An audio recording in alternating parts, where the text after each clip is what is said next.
champions, they've been very aware of monitoring his minutes ahead of kickoff. Meanwhile, great support here in the stands. City sellout, close to 87,000 here, and so many Argentina fans have travelled for far and wide.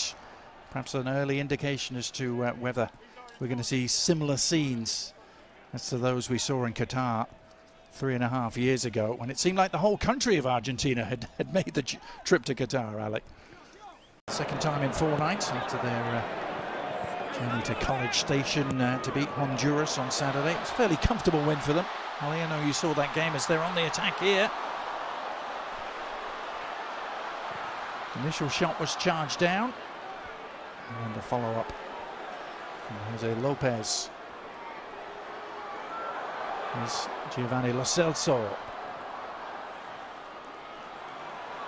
Lo Celso maintaining his place in the starting lineup. Iceland able to thwart the threat and try and launch a counter-attack themselves. This is Albert Gudmundsson on the move up against Hiei, the standing right back, and a chance for Iceland. What a ball in that was. Somehow there was no touch on it. Ellertson arriving. Ellertson sets up his run to the back post, and Gudmundsson puts it into a dangerous area. It is poor defending from Hiei to begin with, and poor defending at the back post, and quite frankly, Adrian Healy, that is indeed my kind of range. Is a tap-in for Ellertson, unable to get his foot on the ball in a way that he could make the contact to keep it down. Goes high on him, and it is a miss for Iceland. Wasted opportunity.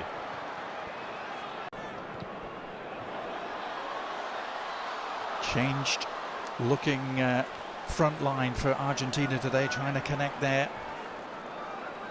The ball over the top for Barco. Here is Lionel Scaloni, the 4th youngest to win a World Cup in history, and the youngest since 1978, when another great Argentine, Cesar Luis Menotti, lifted the trophy on home soil. It's just hard. It's hard to win the World Cup once. It's hard to win it back to back. A lot of things have to go your way, and most of all, you're going to have outstanding performances on back-to-back World Cups from a very similar group. We just saw Leonel Scaloni, and Leonel Scaloni, he decided to make this group about experience. It didn't quite renew the group all that much, and it feels like it's ride or die with the guys that I know have gone through this and are going to be able to handle the moment. Yeah. Is that going to be enough? That's another big question. Yeah, very much themes of familiarity and continuity. Leonel Scaloni, over 2/3 of the squad that went to Qatar, still very much involved as Argentina look to create some havoc.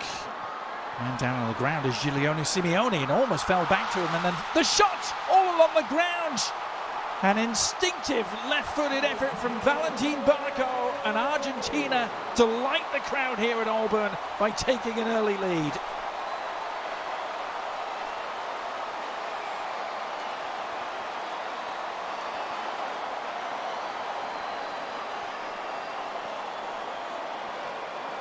And I spoke earlier about Valentin Barco, that he had a good match against Honduras, and is one of those players that is making a case for Leonel Scaloni.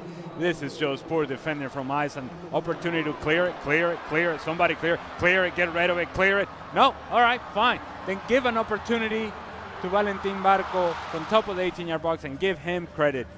Stays with it, snapshot, through a whole lot of bodies. The goalkeeper from Iceland sees it late. By the time he reacts, it's too late. Full stretch, can't quite get there. 1-0. Good finish from Valentin Barco.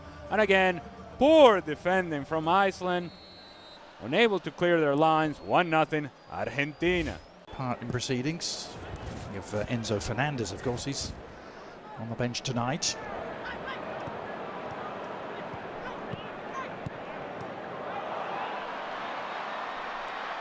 Given away, and a chance for Lopez to lead the charge.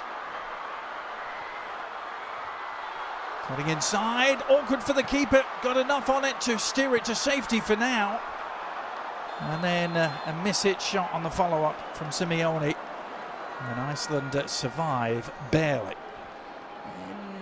maybe I'm going to give an excuse to Nico Paz.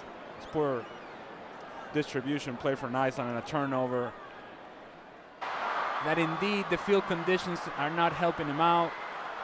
But it felt like it was one of those moments in which you need to read the situation a whole lot better. Well, these two teams have only met once before, but it was at a World Cup. It was almost exactly 8 years ago to the day in Moscow. And it was the opening game for both teams, and it ended as a 1-1 draw. That was when Iceland were perhaps at the peak of their powers.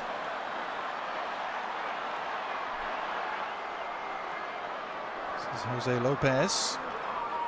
He's only made one start in his career for Argentina prior to tonight. He sets that up with an invitation.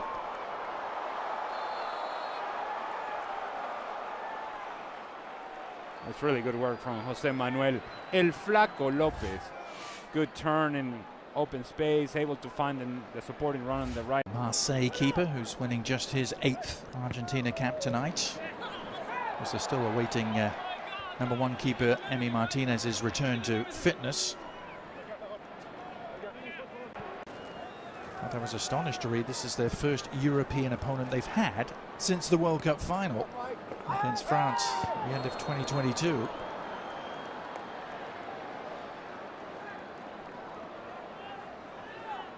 I'm sure Argentina would argue that when you play 3.5 years worth of qualifiers in CONMEBOL, that is as competitive as it gets. But point taken. And oh, by the way, I said that Valentin Barco perhaps may struggle with his size and the physicality of the game. He decides, you know what, I'll just go. Is Lisandro Martinez, Manchester United man at the back, who had an injury-racked campaign but is fit at the right time. Here's an opportunity for Simeone, and the shot in the end right at Olafsson. Simeone was perhaps the most dangerous attacking threat at times, and that's in a team with Julian Alvarez in it. And assuming, of course, that Leonel Messi is on the field. Oh, good lord. Yeah. Cheap giveaway. Can Argentina exploit it? Nice ball over the top. Good goalkeeping in the end by Olafsson. Needed to be